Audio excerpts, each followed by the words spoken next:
They say you can't go home. I found this to be true. A couple of years back, my wife and I bought our first house in Sylvania Township, which was, for a good portion of my childhood, from kindergarten to the middle of 5th grade, where my parents lived. We spent a good portion of that time in a townhouse off of Holland-Sylvania Road, just south of the Central Avenue Strip. I don't know if those advertisements got down here, all the car dealerships along there, just south of there on Holland-Sylvania Road, just off the freeway. The house that my wife and I bought, with no, at least conscious sense of going home, was about a mile away. And so it has been, as I've been driving to work, sometimes down Holland-Sylvania Road, that I'm brought back to my childhood. I'm brought back to the way that place was, and the way that it is no longer. As I'm coming down Holland-Sylvania Road, right there on the corner, there was a big Kmart store, and a food town, and a tire shop connected to the Kmart. I remember going there and doing clothes shopping when I was a kid, not very much liking it, but going. And now it's a big empty lot, a vast empty lot. Nothing's there. Nothing's been there for over a decade. Caddy Corner is where the Rallies was. I remember when they built the Rallies, I was so excited. I loved Rallies fries. And then after the Little League game, we'd go and I'd get a Rally burger with cheese. That was my reward. I loved Rallies. That closed a couple of years ago. I think they're fixing to tear it down. There's all sorts of construction equipment around it, and there's not much you can do with the Rallies. That sits in an outlot of what used to be the Hills. The Hills was a discount store. You could go in there. We did a lot of clothes shopping in there for school, too. Somehow I remember clothes shopping as a kid. I just didn't like it. But they had, as you walked into Hills, a lunch counter. And somebody must have done their market research that if you're walking around eating something, you're more likely to buy, because they would give out popcorn for next to nothing. I think it was a quarter. You'd get this big old bag of popcorn. And people would walk around the store eating it, and when they were done, they would leave and they'd have some popcorn left over, and they would throw it to the birds, which meant that there was a giant flock of seagulls in the parking lot that was always around. And some of my childhood memories are waking up in the morning to the sound of those seagulls, hungry, waiting for their popcorn, looking for other things to eat before the doors opened and the smorgasbord began.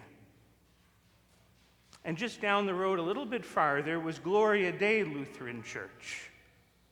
That church was sort of a strange building, a small congregation, but very active. My father was baptized there. He was baptized as an adult. A few years ago, I had the opportunity, when I first came to Jenna Cross into Wolf Creek, to meet with the last pastor at Gloria Dei. And Pastor Halbrecht has been always a strong supporter of Jenna Cross, and so it's great to talk with him and get to know him. But to be in that space that was a childhood church where I heard the gospel, a space where I saw my father baptized. You know, when you're a man, you see things a little bit differently than when you're yay high. The space is a lot smaller. But they closed during the pandemic. They ran out of members, and so they gave their space to the church next door, which is Good Shepherd Lutheran Church for the Deaf. And so that congregation now meets in that building. Gloria Dei is gone. As I drive down Holland-Sylvania Road and I see all these places that used to be but are no more, I remember that phrase, you can't go back home. There's a way that I want to grasp onto those memories. There's a way that I want to grasp onto that place and somehow share it with my wife, who did not grow up in the area. I want to share that experience with her, but it's all gone. Jesus is teaching his disciples. It's the small group. It's the 12. He's teaching the inner circle. He's saying, I must die. I must suffer, I must be arrested, I must be betrayed by those who are in authority, and I must die, and then on the third day be raised. He wants his disciples, when this happens, to know what is coming. He wants them to be able to hold on to hope. But Peter isn't having it. We've learned a little bit about Peter as we've traveled through this year. Remember the Transfiguration Sunday? Remember how it was that Jesus was up on top of the mountain and Elijah and Moses appeared and they shined? And what did Peter do? He wanted to grab onto the moment. He wanted to hang on to the moment. He wanted to go and build shrines or tabernacles or museums up there so we could hang on to the moment. That's what he wanted. That's the type of person that Peter is. He's the one that wants to hang on to the moment. I recognize that within myself. But Jesus, having been pulled aside privately by Peter, turns his back to Peter and speaks to the group and rebukes Peter.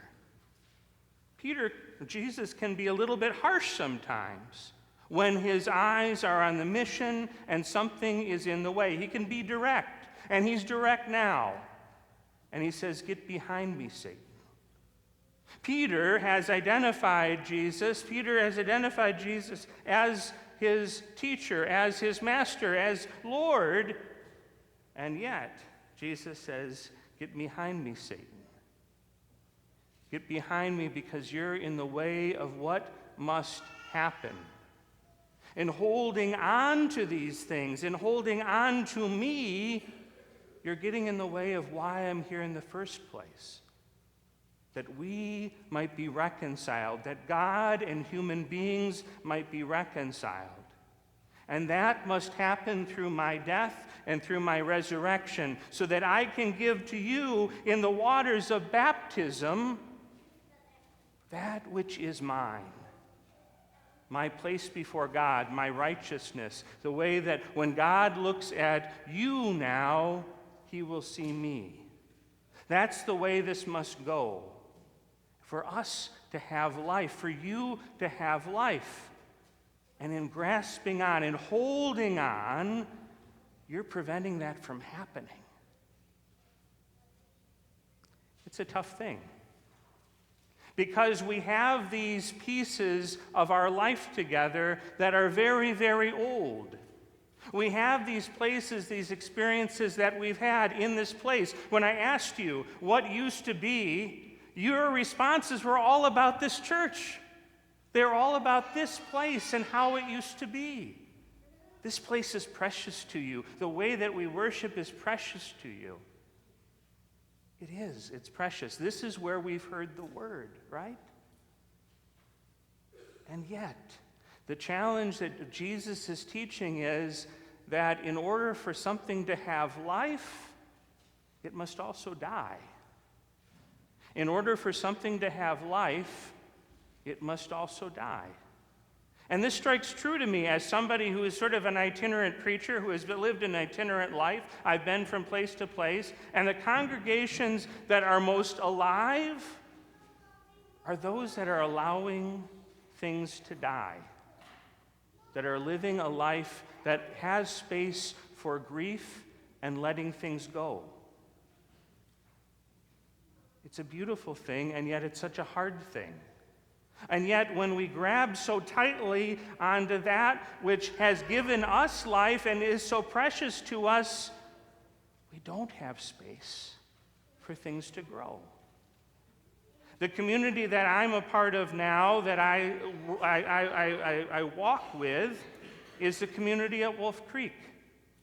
I think about those who were residents almost 6 years ago when I came, and who the residents are now.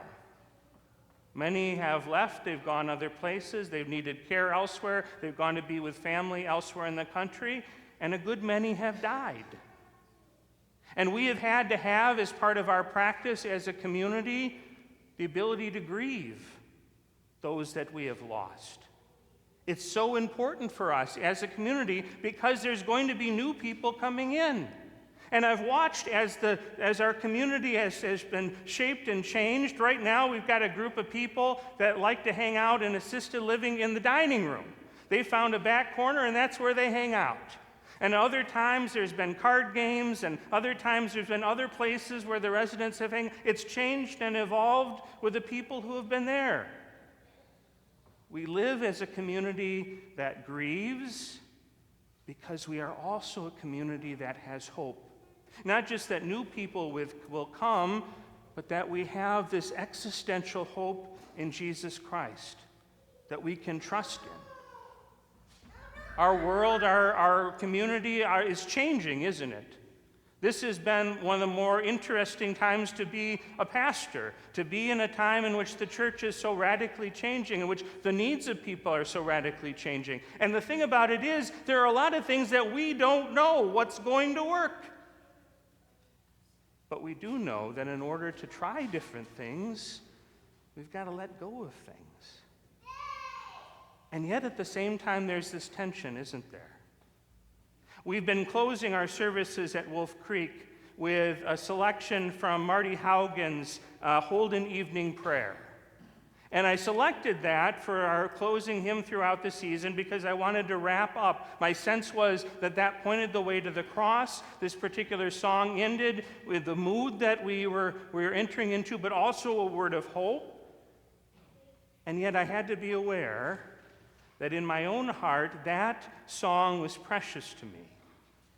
There was a part of me that was hanging on to it because that was the liturgy in my college campus. In the campus ministry I attended, we sang Marty Haugen's Holden Evening Prayer every Sunday evening. And that became where I heard the gospel, and it's become precious to me. And I wanted to share it with the people that surrounded me, and I am. And yet I'm also aware that if I'm simply doing that to hold on to it, I'm not serving the gospel. But if I'm sharing it because it has meaning and purpose in that moment, then that's the right reason to do it. We must allow things to die, and yet we are also things that we are called to bring on and carry on as long as they point to the gospel. Remember, when Jesus gets prickly, it's because something or somebody is standing in the way of the gospel. It is good to share what has been passed down from generation to generation as long as it points to the gospel. On that corner, Holland, Sylvania, and Central, there is a corner up over here. And there is a strip mall that's been there as long as I can remember. Different places have been in there. Hasn't changed very much. The facade's changed. It's been, reinvigorated from time to time. But right in the corner is a restaurant, Balance Pan Asian Grill. And it's my favorite restaurant. It's my wife's favorite restaurant. We love the place. Maybe it's speaking to me as a millennial. I love these bowls where you have the starch and the protein and some lettuce and vegetables on top with a sauce. It's perfect for us. And so maybe once a week, maybe every other week, we go and we order from there. We either take it home or we eat there or we go down to the park and have a picnic. And it's wonderful. And we look forward to those meals. 30 years ago, when I was a kid, nobody had ever heard of bubble tea. 30 years ago, nobody had ever heard of Pan-Asian food, let alone a Build-A-Bowl place. And yet here it is, this thing that's my favorite meal. We must allow things to die in order for us to have life. And the thing that awaits us, the thing that we gather around, is this wonderful meal.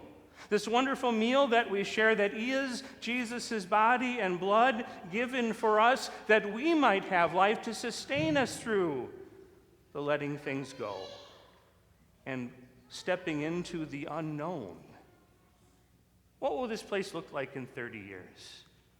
What will Christians gathering around this table look like in 30 years? We don't know. We can't possibly even imagine it. And yet, the work of the Holy Spirit is blowing, it is guiding us, it is directing us, and it is calling us to bring things from the past that speak to the gospel, to let go of those things that we must let go of, and to step off into that which we can't even imagine, and yet is what gives life, is what points to the cross.